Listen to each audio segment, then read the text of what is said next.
সর্বশেষ যে লোকটা জান্নাতে যাবে তাকে আল্লাহ তাআলা জাহান্নামের আগুনে পোড়াতে পোড়াতে ছাই বানিয়ে ফেলবে। আল্লাহ বলবেন, জিব্রাইল যাও একটু দেখো, একটা মাত্র সেজদা দিয়েছে আমাকে, এরকম কাউরে পাওয়া যায় কিনা, বাটি চালান দিয়ে দেখো পাওয়া যায় কিনা। খুঁজে খুঁজে কাউরে পাবে না। আল্লাহ বললেন আবার দেখো, খুঁজে খুঁজে একজনকে পাবে, সামান্য ইমানের ছিটে ফোঁটা তার অন্তরে ছিল। আল্লাহ বলবেন যেহেতু ছিটে ফোঁটা আছে, অনেক মায়ের খাইছে, ওকে বের করে জাহান্নাম থেকে বের করে একটা নির্ধারিত দূরত্বে রেখে দাও, রেখে দেয়া হবে। কিন্তু জাহান্নামের আগুনের লেলিহান শিখাতে তার গা ঝলসে যাবে। সে আল্লাহর ডেকে বলবে, মাবুদ তোমার কাছে আমি কিছু চাই না, জাহান্নাম থেকে তুমি আমাকে বের করেছো, জীবন নদীর পানি তুমি আমার গায়ের মধ্যে ঢেলে দিয়েছো, আমি আবার সজীবতা ফিরে পেয়েছি। আমি তোমার কাছে জান্নাত চাই না, শুধু নিরাপদ একটা দূরত্বে আমাকে রেখে আসো, যাতে জাহান্নামের আগুন আমারে কষ্ট দিতে না পারে। আল্লাহ আমি কিন্তু তোমার কাছে জান্নাত চাই না। কি চাই না?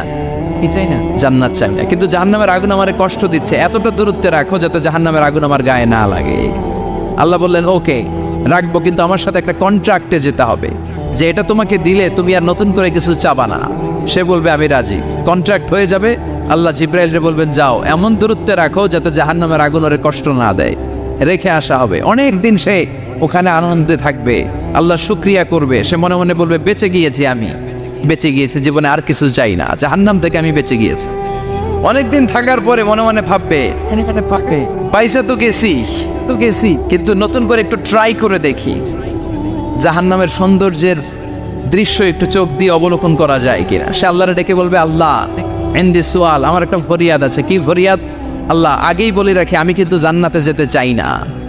আল্লাহ বলবেন কি চাও? সে বলবে আল্লাহ তোমার জান্নাতটা তুমি কত সুন্দর করে বানিয়েছো, আমি একটা নজর শুধু দেখতে চাই। জান্নাতের দরজার সামনে নিয়ে যদি আমারে বসিয়ে রাখো, দ্যাটস ইনাফ, আর কিছু চাই না, আর শুধু জান্নাতের দরজার সামনে। আল্লাহ বললেন তুই না ওয়াদা করেছিস, তুই না চুক্তি করেছিস। সে বলবে আল্লাহ আমারে হতভাগা বানাইয়া তোমার কি লাভ? সুবহানাল্লাহ পড়ে, আমারে তুমি হতভাগা বানিও না। আল্লাহ বলে ঠিক আছে, আবার সিগনেচার কর যে জান্নাতের দরজার সামনে বসিয়ে দিলে আর কিছু চাবি না। সে সিগনেচার করে বলে আমি চাবো না। আল্লাহ বললেন জিব্রাইল বেচারারে ধরে জান্নাতের গেটের সামনে বসায় দে। এবার জান্নাতের গেটের সামনে বসে বসে জান্নাতের সৌন্দর্য দেখা শুরু করবে। সুবহানাল্লাহ, এমন সৌন্দর্য যেটা চোখ দিয়ে কেউ দেখে নাই, কান দিয়ে শোনে নাই। ওই সৌন্দর্য চোখে দেখে, কান দিয়ে আওয়াজ শোনে, মাগার ভোগ করতে পারে না।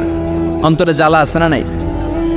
এয়ার কন্ডিশনের রুমে ঢুকতে না পারলেও, এয়ার কন্ডিশনের রুমের দরজার বাইরে দাঁড়ালেও এয়ার কন্ডিশনের রুমের একটা ঠান্ডা বাতাস গায়ে লাগে না? কথা বলেন তো। ও যখন জান্নাতের দরজার সামনে দাঁড়াবে, ওর গায়েও এরকম জান্নাতের ঠান্ডা বাতাসের হিমেল ছোঁয়া গাটাকে শীতল করে দিবে।